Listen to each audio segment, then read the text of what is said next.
Sekarang masih berbicara mengenai firasat, Jihan. Ada yang mau ditanyain nggak nih? Ada nih langsung tanya ke Ustazah Lulu. Ustazah Lulu, Iya, oke. Jihan. Apa Ustazah, tuh? apa sih yang harus dilakukan ketika kita tahu nih, setelah kita tahu ternyata firasat kita tuh benar-benar terjadi. Nah, firasat buruknya benar-benar terjadi. Contohnya kayak misalnya pasangan selingkuh. Pasti kan Astagfirullahaladzim. sakit banget nih ya seorang wanita. Sakit. Nah, kayak gimana nih yang harus dilakukan? Ustaz Syam?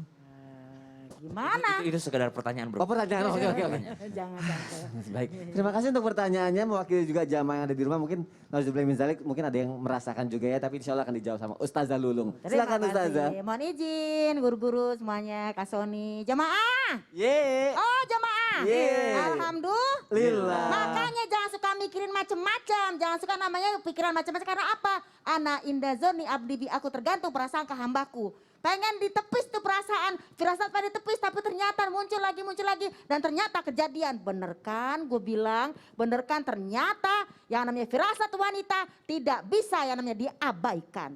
Yang pertama kalau ternyata pikiran kita, perasaan kita semua ada dan terjadi keburukan itu, pertama kita istirja dulu kepada Allah. Inna lillahi wa inna ilaihi rojiun. Semua adalah milik Allah, anugerah, musibah milik Allah. Dan kedua kembalikan lagi kepada Allah. Kenapa? Bismillahirrahmanirrahim. Wa iyam saskallahu bidurin falaka sifalahu illa huwa wa iyuridka bi khairin fala radda li fadli yusibu bihi may yasha'u min ibadi. Nah, jika Allah akan berikan suatu kemudorotan, mungkin memang ada suami yang selingkuh, ada pasangan selingkuh, sehingga si wanita sebagai orang punya firasat, ternyata dia sakit hati, maka dinyatakan dalam ayat ini, kalau memang itu kejadian terjadi, tidak ada yang bisa menghilangkan kecuali Allah.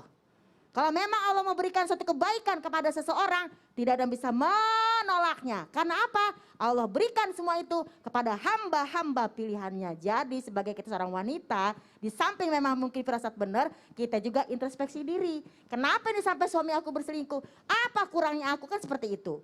Dan yang kedua lagi, jagain tauhid kita, iman kita. Jangan sampai jatuh. Dan inilah qadarullah kita udah ikhtiar, bu saja, udah jaga yang namanya nama baik suami kita, udah jaga badan kita, harum segala macam, masih juga kayak gitu. Haza qadarullah wa ma sa'a fa'ala. Ini adalah qadarullah. Jadi yang namanya firasat wanita jangan diabaikan.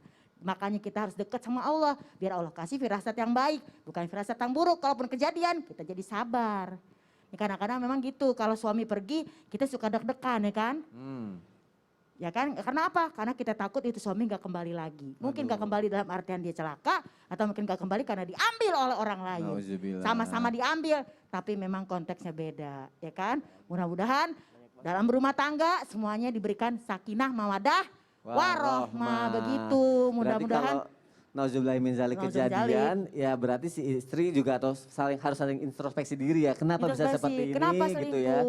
Dan mungkin hubungannya juga harus diperbaiki setelahnya. Diperbaiki lagi. Masya Cepat Allah. pulang, cepat kembali, jangan pergi lagi.